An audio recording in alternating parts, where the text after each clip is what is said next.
As long as I can remember myself, I was into photo cameras. I liked the look of them first of all, and with this came the interest in photography too.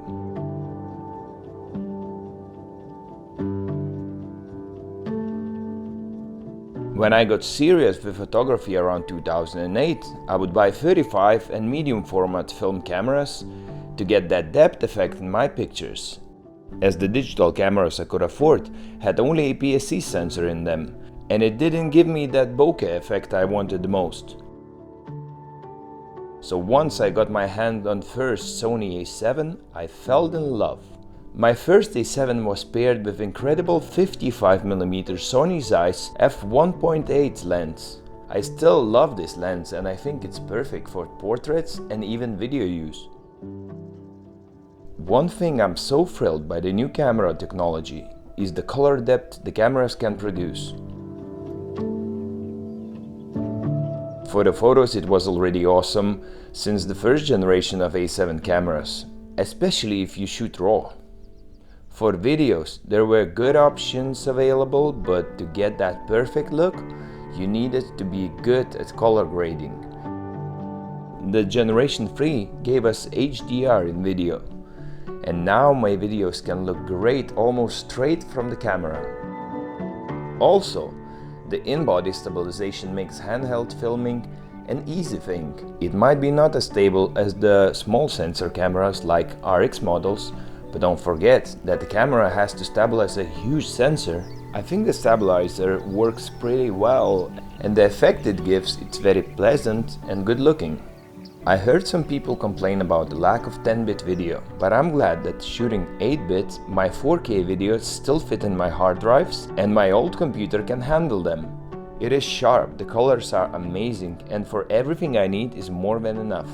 If you would ask about slow motion, I need to step down to 1080p and I can get 100 frames a second here. After that I can enlarge it to 4K and it still looks great, at least for internet use. Where I use my cameras the most is shooting sports, and for this I need speed and accuracy. And my cameras has tons of features for that. If I'm far away from the subject, Sony's face detection autofocus catches my subjects with no trouble, even in quite bad lighting conditions. If I get real close, I can even use the benefit of eye autofocus system, which is also great for portrait photography. The focus is fast and keeps my subjects focused when I need it.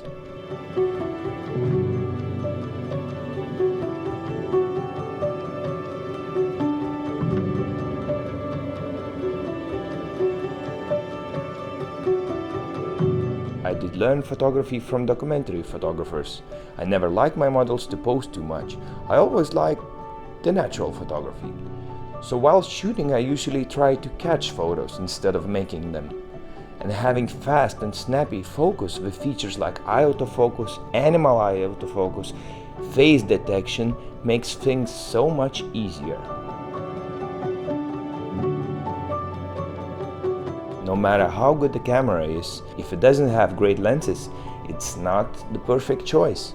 For my first mirrorless cameras, I would adapt my manual film lenses to the camera, as I had them in the first place, and the cameras allowed to use them with special adapters. Later, Sony developed so many great lenses in all formats that I didn't feel the need to go manual anymore. They have a lot of great budget options too, which I also don't mind using as they are great in many cases. For example, I use the kit lens with my waterproof housing. I prefer fixed focal length lenses for photo shooting, and I choose zoom lenses for everyday video and documentary work.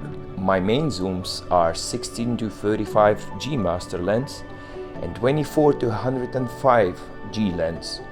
As for primes, my favorites are 135mm, which I use for most of my portraiture, Sony Zeiss 55mm f1.8 for regular photography, and 24mm f1.4 for wide portraits or super sharp wide shots.